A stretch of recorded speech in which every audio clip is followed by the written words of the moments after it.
Shalom, apa kabar saudara dan saudari yang dikasihi dan diberkati Tuhan? Doa dan harapan kami, semoga Anda sentiasa berada dalam naungan dan jagaan lindungan Tuhan kita, Yesus Kristus. Saudara yang terkasih, sebentar kita akan mendengar perkongsian firman Tuhan. Itu, mari kita bersama-sama dengarkan firman Tuhan ini sehingga selesai.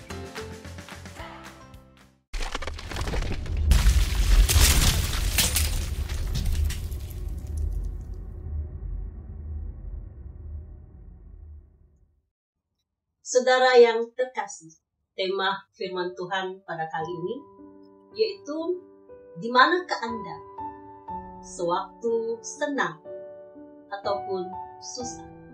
Tema kita, di manakah Anda sewaktu senang ataupun susah.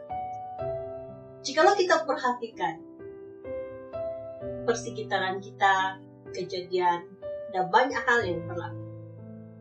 Kita mempelajari sesuatu, baik kesenangan ataupun kesusahan. Kedua-duanya ini merupakan satu cobaan yang boleh saja membuat kita orang-orang percaya, anak-anak Tuhan, jatuh ke dalam dosa dan jauh dari hadirat Tuhan. Baik kesenangan boleh menjatuhkan kita, maupun kesusahan hidup juga boleh menjatuhkan kita. Oleh itu pada kali ini kita akan mendengar tema firman Tuhan, di manakah Anda sewaktu susah ataupun senang. Kali ini kita akan mempelajari satu tokoh penting dalam Alkitab yang imannya sangat luar biasa kepada Tuhan, iman yang disertai dengan rasa takut akan Tuhan. Tokoh ini yaitu Ayub. Ayub satu pribadi yang sangat hebat, yang luar biasa, yang akan kita jadikan tokoh penting, contoh penting dalam firman Tuhan yang kita dengar pada saat ini. Ayub seorang yang sangat saleh. Ya. Dikatakan di dalam Ayub pasal 1, Ayub pasal 1 ayat 1 hingga ayat yang ketiga. Ada seorang laki-laki di tanah Uz bernama Ayub. Orang itu saleh dan jujur. Ia takut akan Allah dan menjauhi kejahatan. Ia mendapat 7 anak laki-laki dan 3 anak perempuan. Ia memiliki 7.000 ekor kambing domba, 3.000 ekor unta, 500 pasang lembu, 500 keledai betina, dan budak-budak dalam jumlah yang sangat besar, sehingga orang itu adalah yang terkaya dari semua orang di sebelah timur. Ayub seorang yang sangat diberkati Tuhan. Ia punya pasangan hidup, punya anak-anak, 7 putra, 3 putri. Ia bahkan punya ternak, ya. Ia punya banyak jenis ternak dan juga pekerja. Karena kayanya Ayub, dia punya kelebihan untuk memberi orang peluang pekerjaan. Inilah yang kita lihat Ayub di sini, dan juga dikatakan bahwa Ayub seorang yang saleh. Saleh yaitu dia taat, setia melakukan permintaan ibadah ataupun agamanya, dan juga jujur. Seorang yang jujur punya kepribadian yang sangat luar biasa. Seseorang yang boleh dipercaya, seseorang yang boleh diandalkan, seseorang yang berlaku adil. Itulah seorang yang jujur. Namun di dalam kesalehan Ayub itu, di dalam kepribadian Ayub yang baik ini, semuanya itu disertai dengan rasa takut akan Tuhan. Saudara, sesiapa saja boleh saleh, sesiapa saja boleh mentaati, boleh melakukan rutin keagamaannya ataupun ibadah, apalagi kalau sudah dididik dari kecil lagi, dari kanak-kanak. Setiap orang, siapa saja boleh membentuk pribadinya, kepribadiannya menjadi pribadi yang menarik, pribadi yang bagus, yang luar biasa. Namun semuanya itu tiada gunanya kalau tidak disertai rasa takut akan Tuhan. Takutnya Ayub kepada Tuhan bukan karena takut sehingga Ayub harus menyembunyikan dirinya dari Tuhan. Tetapi ketakutan Ayub kepada Tuhan itu yaitu dengan mentaati apa yang Tuhan kehendaki kepadanya dan bersikap jujur, hidup sebaiknya sebagai seorang manusia kepada sesamanya dan kepada Tuhannya. Dan semuanya itu karena Ayub takut akan Tuhan. Dan Ayub seorang yang sangat diberkati. Bahkan di dalam kesenangannya, Ayub semakin saleh, semakin punya. Dan kesenangan Ayub tidak membuat Ayub jatuh ke dalam dosa, tidak membuat Ayub jauh dari hadirat Tuhan.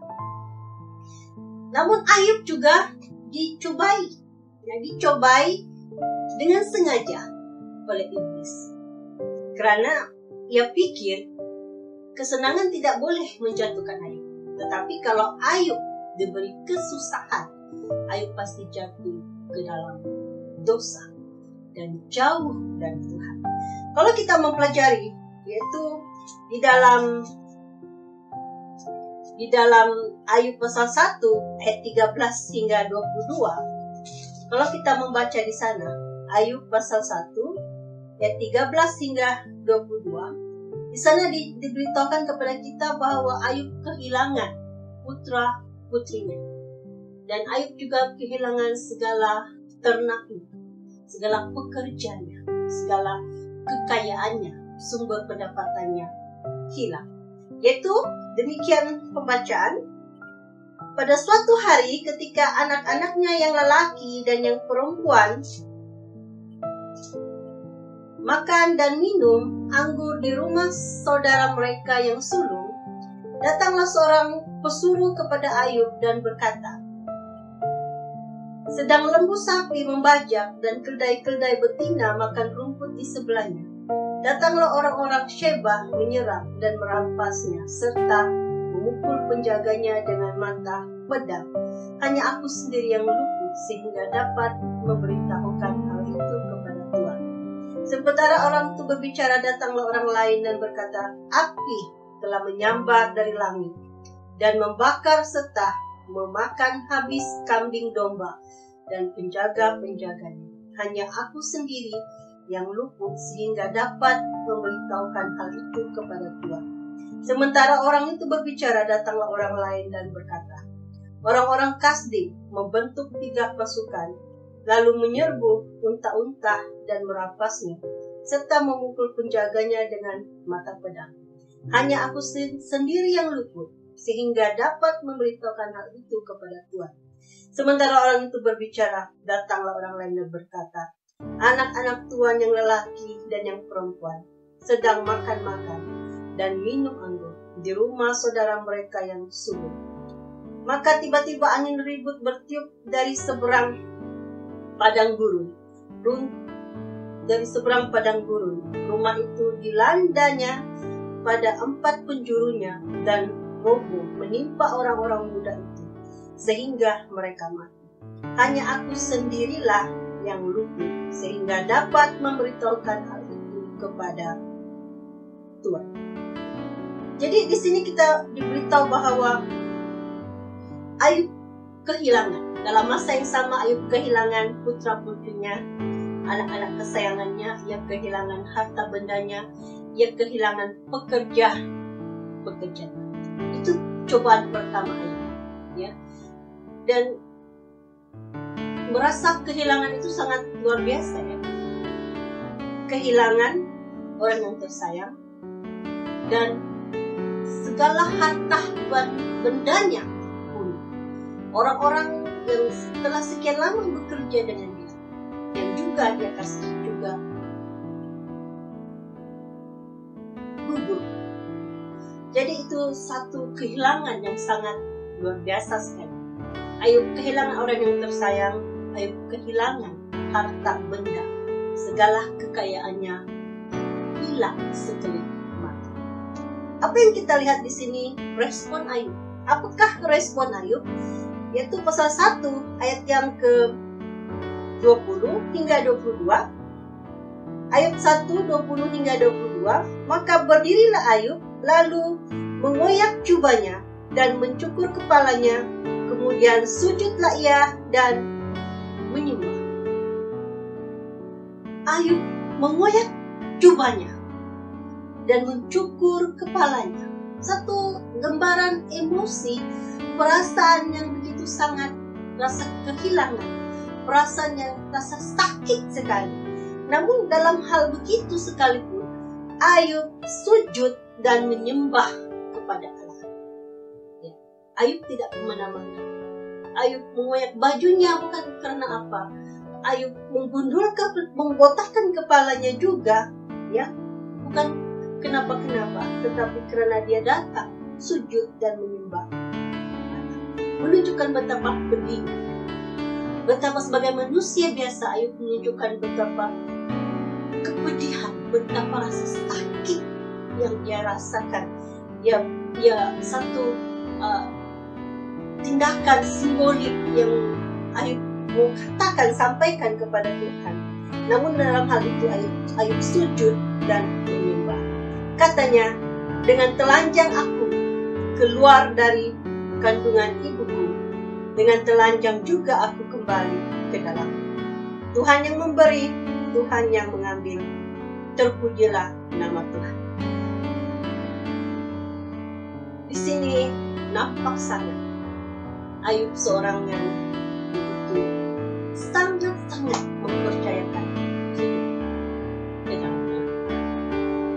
Ayub percaya di dalam kehilangan, dalam kesakitan, di dalam kerugian itu, Ayub tetap mempercayakan segala-galanya ke dalam Tuhan.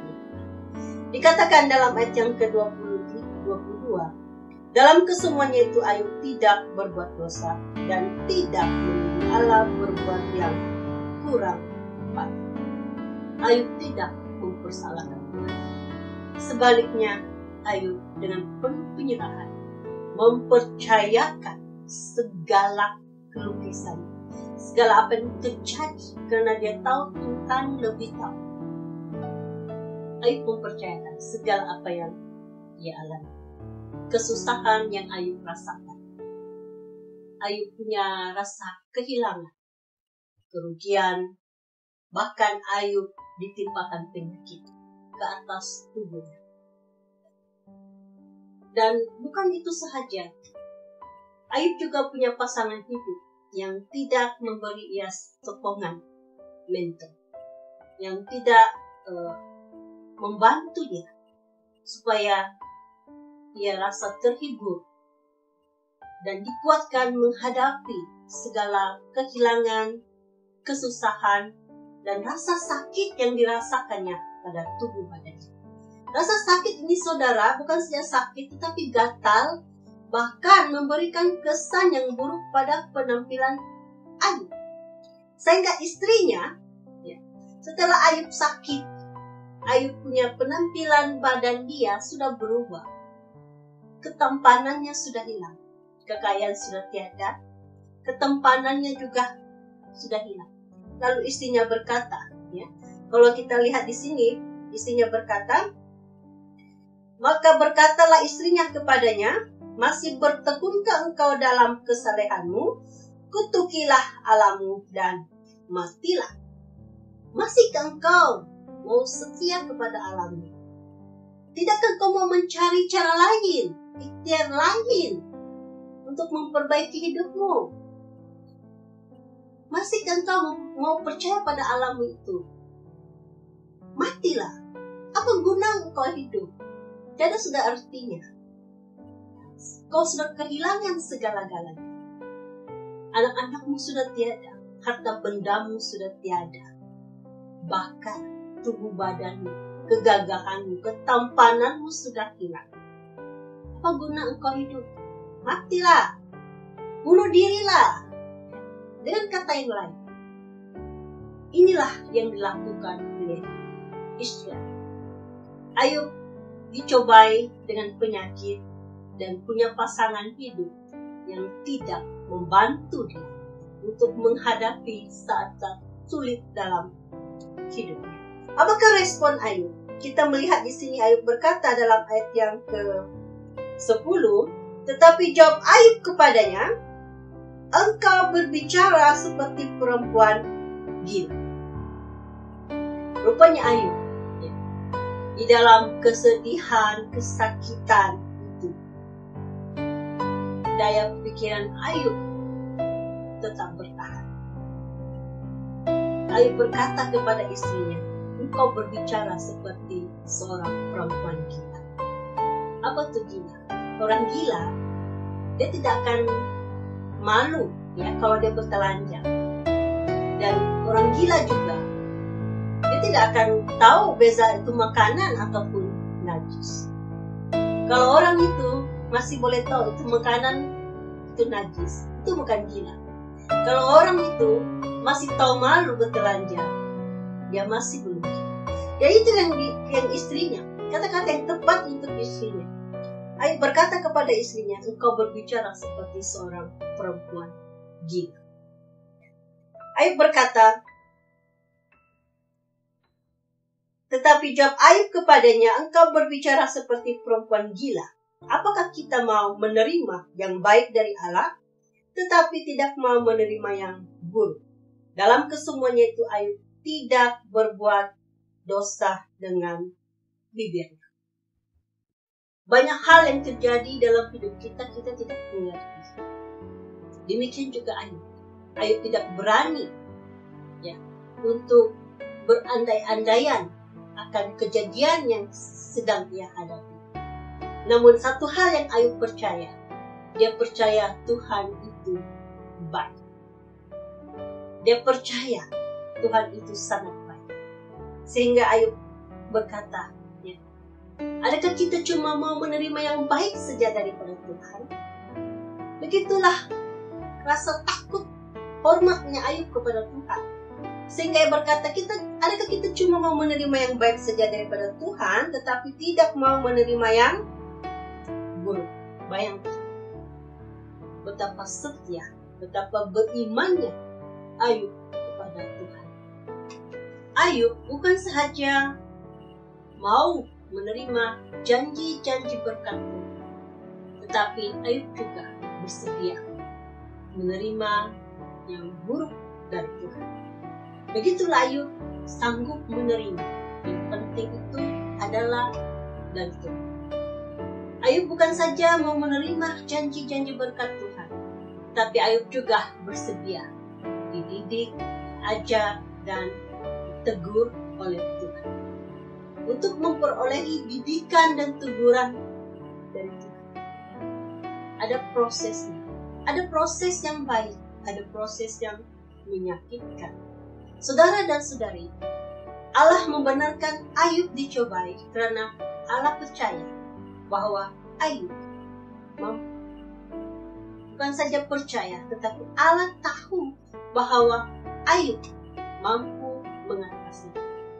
Dan di dalam hal semuanya ini, yang penting sekali nama Tuhan dimuliakan dan iblis dikalahkan. Saudara dan saudari yang terkasih, kita telah mempelajari Ayub. Ayub, di manakah ia berada sewaktu ia senang dan sewaktu ia susah, baik kesenangan maupun kesusahan.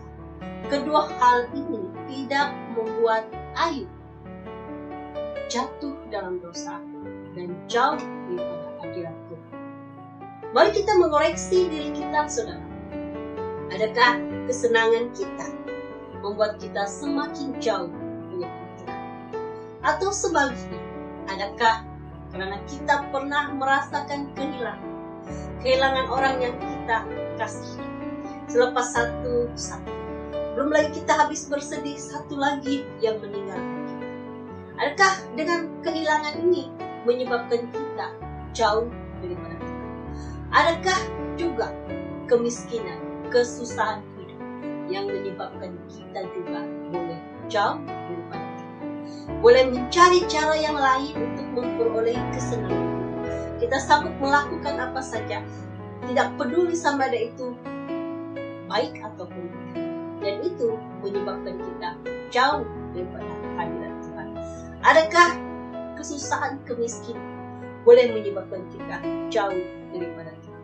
Adakah dengan adanya penyakit ke atas tubuh kita, mungkin kita punya penyakit kronik,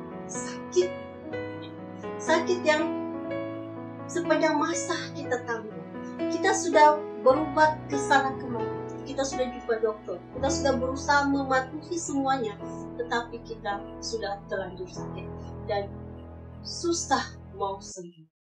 Adakah kita dalam kesakitan kita berusaha mencari sumber kesembuhan yang lain daripada kuasa yang lain? Mungkin kita mendengar orang berkata, oh di sana ada seorang bohong, ada seorang dukun yang pandai, ada orang pandai di sana boleh menyembuhkan. Adakah kita mencari kuasa lain untuk memperoleh kesembuhan? Adakah kita punya pasangan hidup yang tidak membantu kita? Adakah kita punya pasangan hidup yang mendorong kita jatuh ke dalam dosa, yang mendorong kita untuk menjauhkan Tuhan dalam hidup? Adakah kita memiliki pasangan hidup yang punya pengaruh yang buruk kepada kita? Adakah kita punya istri, pasangan hidup seperti istri? Adakah kita punya pasangan hidup seperti Hawa yang mempengaruhi Adam memakan buah labu? Adakah pasangan hidup kita ini yang punya pengaruh yang buruk ini menyebabkan kita juga terikut pada pengaruh yang buruk? Saudara dan saudari, mari kita mengoreksi diri kita. Di manakah kita berada pada saat ini? Adakah kita masih dengan iman kita? Adakah kita masih dengan kesalahan kita? Adakah kita masih dengan kepribadian kita sebagai anak-anak Tuhan yang sudah dilahirkan baru? Adakah masih ada nilai-nilai murni anak-anak Tuhan dalam hati kita? Adakah masih itu ada? Saudara dan saudari, masihkah kita hidup takut akan Tuhan dalam kehidupan kita sehari-hari? Oleh itu, saudara, mari kita mengambil cerita penting tentang Ayub sebagai contoh supaya kita mampu bersedia mengatasi hidup ini, baik itu kesenangan yang ditawarkan kepada kita, baik itu kesenangan yang sedang kita kecapi pada saat ini. Mungkin pada saat ini kita menghadapi kesusahan, kita menghadapi sakit, kita menghadapi kehilangan orang yang kita cintai. Marilah kita tetap saleh, marilah kita tetap menjaga kepribadian kita yang indah itu di mata Tuhan. Dan marilah kita tetap takut akan Tuhan dalam kehidupan kita sehari-hari. Demikianlah perpausian firman Tuhan pada kali ini. Semoga Anda diberkati.